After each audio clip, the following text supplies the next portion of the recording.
شروع اللہ کا نام لے کر جو بڑا مہربان نہایت رحم والا ہے۔ ستارے کی قسم جب غائب ہونے لگے کہ تمہارے رفیق یعنی ہمارے نبی نہ رستہ بھولے ہیں نہ بھٹکے ہیں اور نہ یہ خواہش نفس سے کچھ بولتے ہیں۔ یہ قرآن تو ایک وحی ہے جو ان کی طرف بھیجی جاتی ہے، ان کو نہایت قوت والے نے سکھایا یعنی جبرائیل نے جو طاقتور ہے۔ پھر وہ پوری طرح بیٹھے جبکہ وہ آسمان کے اونچے کنارے پر تھے، پھر وہ قریب ہوئے، پھر مزید نیچے آ گئے تو وہ 2 کمان کے فاصلے پر ہو گئے یا اس سے بھی کم۔ پھر اللہ نے اپنے بندے کی طرف جو حکم بھیجا سو بھیجا۔ جو کچھ انہوں نے دیکھا ان کے دل نے اس کو جھوٹ نہ جانا۔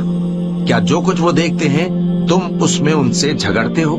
اور انہوں نے اس کو یعنی جبرائیل کو ایک اور بار بھی اترتے دیکھا ہے سدرۃ المنتہا کے پاس۔ اسی کے پاس ہمیشہ رہنے کی بہشت ہے، جبکہ اس بیری پر چھا رہا تھا جو چھا رہا تھا۔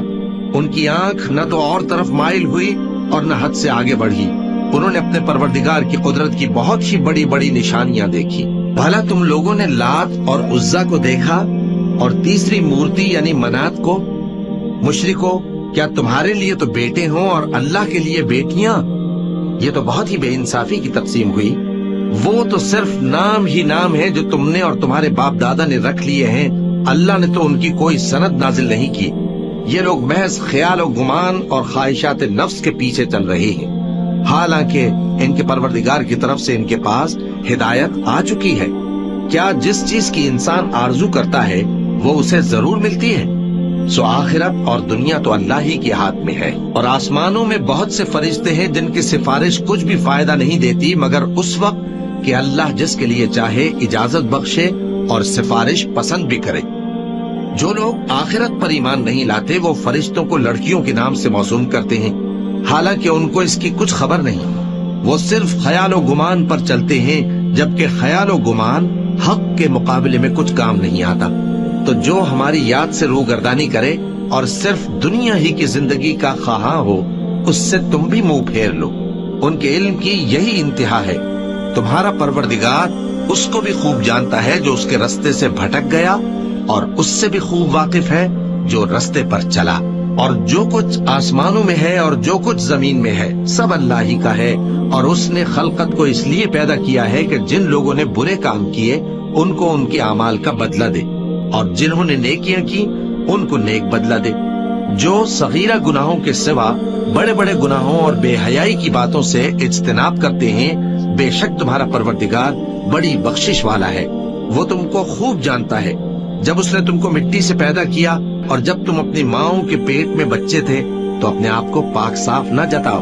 جو پرہیزگار ہے وہ اس سے خوب واقف ہے۔ بھلا تم نے اس شخص کو دیکھا جس نے منہ پھیر لیا اور تھوڑا سا دیا پھر ہاتھ روک لیا؟ کیا اس کے پاس غیب کا علم ہے کہ وہ اسے دیکھ رہا ہے؟ کیا جو باتیں موسیٰ کے صحیفوں میں ہیں ان کی اس کو خبر نہیں پہنچی؟